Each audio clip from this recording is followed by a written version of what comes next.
The boat market just hit an iceberg, and nobody's talking about it. Dealers are drowning in unsold inventory, cutting prices by tens of thousands, and praying someone bites. But buyers have vanished. Fuel, insurance, and loan rates are killing demand. And now the markdowns are getting brutal. If you've ever dreamed of owning a boat, this might look like the perfect time to buy, but it could also sink your wallet fast. So before you jump in, here's what you need to know. Bayliner Element E16, the affordable boat no one wants. Every dock has one. Bright paint, big promises, no buyers. But the Element E16 is sitting longer than any entry-level boat in the country. Dealers call it the 5-minute test drive problem. At first glance, it feels easy, light, even welcoming. Then buyers realize that affordable now means $20,000 to $22,500 before taxes, storage, and trailer fees. Add insurance and fuel, and the payment climbs past what many spend on their pickup. Floor plan financing rates near 8% turn dealer optimism into debt, so these hulls bake in the sun for 140 days or more. The proof is public. Search listings in Florida or Texas, and you will see the markdowns shrinking week by week. The once cheerful starter boat has become a slow-moving reminder that cheap and good rarely sail together.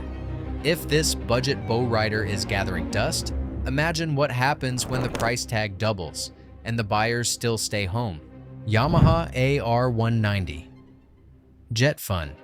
Buyer. Fatigue. At full throttle, it thrills, but the market's braking hard. Fast to launch, simple to tow, and loaded with that jet drive thrill. But the excitement that once filled marinas has turned into hesitation. A brand new AR190 that listed for $45,999 now shows reduced tags near $33,995 on national listings. The reason is math and maintenance. Insurance premiums for jet propulsion rigs jumped nearly 20% this year, and impeller repairs can top $2,000. Combine that with fuel at $4.75 per gallon, and the fun starts costing like a sports car. Dealers are quietly offering extended warranties and zero-down terms, yet rows of these boats remain untouched.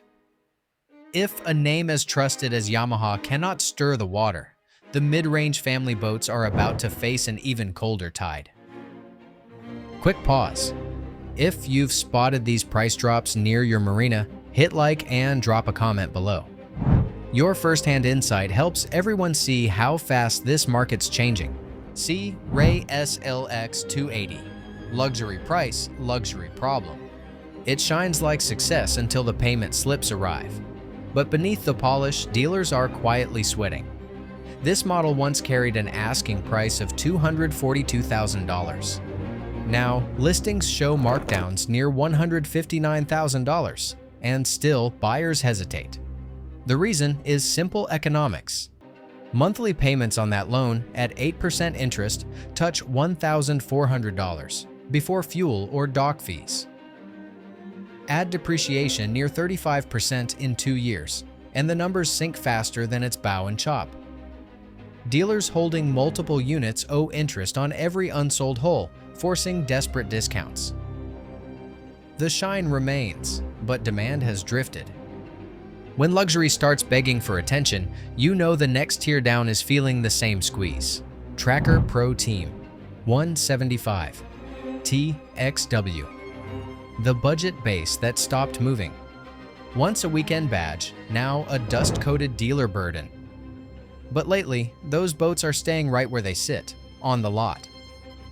A new model once advertised for $27,000 now lingers unsold at $23,999, and even that discount barely moves interest. The problem is cost creep. Add electronics, trolling motor upgrades, and dealer prep fees, and that budget rig floats closer to $32,000. Fuel prices and loan rates seal the deal, or stop it cold. Dealers report average holding times over 90 days, double last season's pace.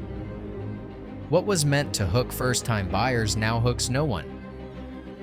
From the quiet of freshwater docks to the comfort of wide-deck pontoons, the slowdown only widens from here. Bennington 122S. The Pontoon Glut. Luxury pontoons multiplied faster than the buyers ever could. 2 summers ago, dealers could not keep them in stock. Now, inventory lots look like floating parking garages. A tri-tune package that once listed near $68,000 now posts at $49,000, yet interest barely ripples. The reasons are visible in the ledgers. Higher mooring fees, insurance jumps, and storage bills topping $2,000 per season. Buyers are calculating, not dreaming. Many learned that towing a pontoon burns more fuel than expected and requires a truck with real muscle. Meanwhile, floor plan interest keeps ticking for dealers, forcing deeper markdowns before winter storage deadlines. The luxury leisure boat of the pandemic boom is now leisure for sale. Shift from gentle lakes to weekend cruisers, where even compact cabins are starting to cost their owners sleep. Bayliner 2, 4, 5, 2. Sierra, the pocket cruiser trap. Cabins promised escape, but the bills kept following home. But once the excitement fades, the math gets heavy. A clean used model that once sold for $35,000 can now be found listed near $15,000, yet buyers still hesitate. The culprit is upkeep. Those stern drive engines love fuel and hate neglect. Annual maintenance can climb past $2,000, and many older units need bellows, manifolds, and transom reseals just to stay afloat. Add mooring and fuel costs, and the affordable cruiser becomes a slow leak on the wallet. Dealers know it. You can see the discount banners waving like surrender flags at marina gates. Leave the cabins behind and look toward open decks. Even legendary names are starting to lose their shine. Chaparral 21 SSI, the vanishing middle class of boats. Middle-class boating pride now drifts between discounts and denial. Sleek hull lines, clean upholstery, and that reputation for solid build quality. But beneath the shine, it's the perfect symbol of a squeezed market. A new 21 SSI that once listed near $88,000 now lingers on dealer sites for $72,000, and still offers are rare. The middle buyer has vanished. Families who once stretched their budgets now run the math and step down to used pontoons or older bow riders. Dealers call it inventory fatigue. Floor plan costs climb, trade-ins stall, and incentives pile up like anchor chain. The Chaparral 21 SSI remains a beautiful boat that represents an uncomfortable truth. Good products can still lose momentum. When solid craftsmanship struggles to survive, it's time to see what happens when comfort collides with overreach. Regal 26 XO. Overbuilt for the moment. Precision met perfection, and both collided with economic reality fast.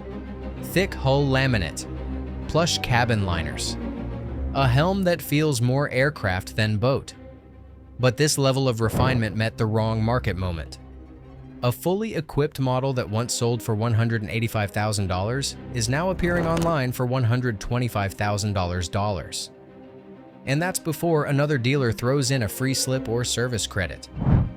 Rising dock fees, fuel climbing past $4.70 per gallon, and higher insurance deductibles turned elegance into excess. Families who once stretched to own one now settle for used twin-engine cruisers at half the note. Dealers admit they misread demand, stocking too deep in 2022's boom. The Regal 26XO isn't a bad boat, just a perfect example of good engineering meeting bad timing. When precision craftsmanship stalls under its own weight, the story shifts to innovation that confused the market even faster. Freedom 28. Innovation. Nobody's asking for. Innovation lifted the mast, but fear lowered the demand. A freestanding mast, no shrouds, no stays, and a sleek carbon spar rising clean from the deck. It sails smooth, silent, almost effortless. But the very design that made it unique also made it misunderstood. Buyers scroll right past it, Unsure how to service or resell a rig that few marinas have ever seen? A well-kept model once commanding $190,000 is now quietly offered near $130,000, and even then, interest is thin. Dealers whisper about parts sourcing delays and buyers wary of resale risk. Innovation should simplify ownership, but this one complicated confidence. The Freedom 28 stands tall, but the market around it has already moved on. When unfamiliar design scares buyers away, even proven brands start feeling the chill of hesitation. If this breakdown helped you see what's really happening beneath the sticker price, make sure you subscribe. We track these shifts weekly, so you never overpay when the tide turns. Entry-level cruiser, endless listings. A beginner's dream boat that aged into a buyer's hesitation. Once considered the perfect starter cruiser, it now floats in limbo between nostalgia and neglect. Built throughout the late 1970s and early 1980s, most examples show age in every corner. Deck core softness, dated rigging, and the lingering smell of bilge fuel. A clean unit that once fetched $18,000 now struggles to sell even at $7,500. Buyers know the math. Replacing standing rigging, sails, and plumbing can cost more than the purchase itself. For many, the Hunter 30 represents affordable entry. For dealers, it means another season of price drops. Good intentions cannot outpace depreciation. When the starter boats stop starting, the market's next move usually drifts toward nostalgia dressed as practicality. And that is where the next story begins. McGregor 26, trailer sailor turned storage queen. Freedom on wheels turned into fiberglass waiting for rescue. Tow it behind a pickup, launch it anywhere, and sail or motor home before dark. But those same selling points are now what keep it unsold. Buyers scroll past listings showing weathered hulls and tangled rigging, priced between $4,000 and $6,000, and wonder if the work outweighs the fun. Water ballast systems need resealing. Trailers sit with rusted axles. Engines, often original, demand attention before they even turn over. For dealers, these boats take up space that costs money every month. For owners, they have become driveway monuments to good intentions. Affordable? Yes. Moving? Not anymore. When the hybrids stall, the luxury cruisers usually follow, and their descent comes with far bigger numbers. See Ray Sundancer. 320. Luxury anchored. Floating elegance now anchors dealers deep in their debt. Yet beneath all that shine sits a reality few can ignore. Financing at 8% interest means monthly payments topping $1,400 before a single gallon of fuel or dock fee. A new Sundancer that once demanded $389,000 now lists around $274,000, and dealers are still waiting for calls. Insurance premiums doubled, slip spaces vanished, and buyers started calculating instead of dreaming.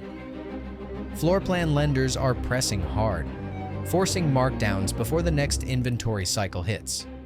The Sea Ray Sundancer 320 remains beautiful, but beauty alone no longer pays the marina bill.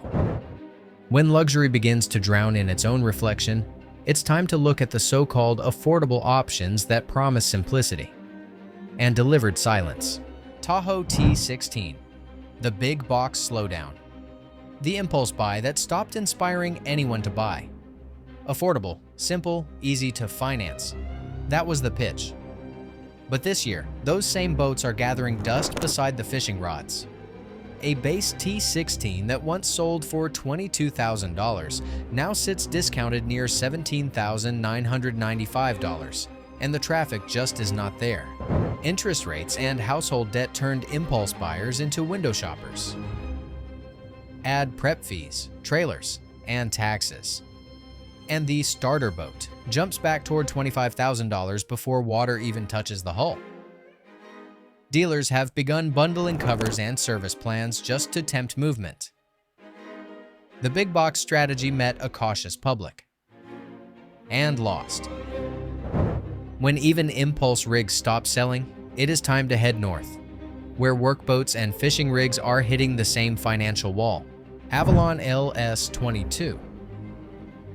When luxury pontoon becomes liability, comfort once ruled these decks. Now it collects dust quietly. But now, those same pontoons sit lined up like silver monuments to oversupply. A tri-toon package that once carried a sticker of $73,000 is now listed near $55,000, and even that discount cannot spark urgency. Dealers overstocked during the pandemic boom, betting leisure would last forever. Instead, buyers vanished as loan rates jumped and marina slips hit record costs. Maintenance, storage, and insurance easily add $4,000 a year, turning comfort into commitment. The Avalon LS22 did not fail in design. It failed in timing. And where big water meets bigger promises, imported cruisers are next on the chopping block. Jeanneau NC 895. European imports. American stalemate. Imported style arrived, but the buyers never showed up. But that refinement now meets a tough American reality. Freight costs doubled after the pandemic, pushing dealer prices to nearly $300,000. And when the dollar strengthened, resale values dropped overnight. Today, listings show markdowns of $30,000 to $40,000, yet buyers still hesitate. Replacement parts must cross oceans, and warranty claims can take months. What once symbolized sophisticated adventure has become a waiting game of logistics and lost patience. Dealers sitting on unsold imports face storage fees that eat profit daily. The Jeanneau NC 895 remains beautiful, but beauty trapped in customs does not sell. Cross the dock now, and you will see the same slowdown creeping into freshwater rigs that once defined Middle America's fishing dreams. Tracker Targa V18, the freshwater flagship that froze. Imported style arrived, but the buyers never showed up. Heavy gauge aluminum, deep hull, and the feeling that it could handle whatever the weather threw at it. But this year, the flagship has turned into a fixture. A fully rigged package that sold for $58,000 2 seasons ago now lists closer to $45,000, and still the inquiries are thin. Fuel costs, tow weight, and loan approvals all worked against it. Even loyal anglers are trading down to lighter rigs that launch easier and burn less. Dealers report that brand new units are sitting through 2 full inventory cycles. A first for this line.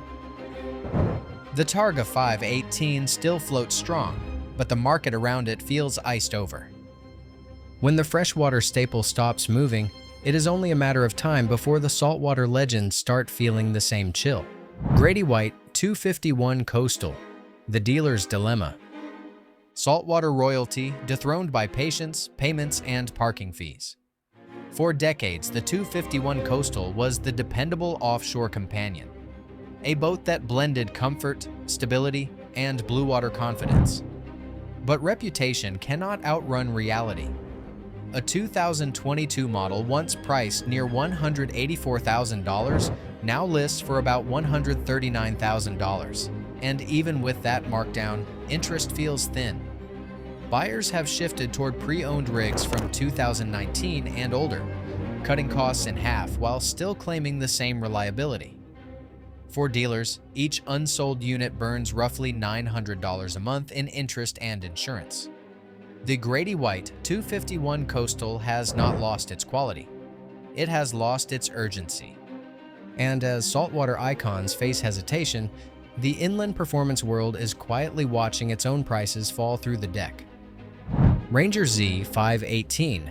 Performance loses its prize. Performance built it famous. Financing made it forgettable. Sharp hull, flawless gel coat, and that unmistakable Ranger badge on the trailer. But today, performance has met payment fatigue. A fully loaded rig once priced around $75,000 now sits on dealer floors near $50,000, complete with factory rebates and extended warranties. The problem is not quality. It is timing. Tournament sponsorships shrank, fuel costs rose, and everyday anglers pulled back. Even pro shops admit that slightly older models, with $15,000 worth of electronics already installed, move faster than new ones. Financing a dream boat no longer feels like winning a prize. It feels like managing a loss. And as the performance crowd slows their spending, one final symbol of oversupply and regret waits at the dock. The boat that defines a market running out of room. Bayliner 2859. Sierra. The dream that outstayed its dock. The dream boat that floated too long on borrowed optimism. A mid-cabin cruiser with real beds, a galley, and just enough size to feel like ownership meant arrival. But in today's numbers, that dream has docked for too long. A well-kept example that once commanded $65,000 now lingers online for $32,000, with no offers in sight. Slip fees, insurance, and annual maintenance can swallow $8,000 to $10,000 before a single trip. Many owners have already surrendered them to brokers just to escape those costs. The 2859. Sierra still has charm, but charm cannot carry debt. It is the reminder that in boating, dreams float until the balance sheet sinks. So there it is. The truth about the boat market that most dealers don't want you to hear. Prices are collapsing, inventories piling up, and the tide hasn't even turned yet. If you learned something new, or spotted these price drops in your own marina, hit that like button and drop a comment below. I want to hear what you're seeing where you are. And if you want to stay ahead of the next big market shift, make sure to subscribe, because this ride is just getting started.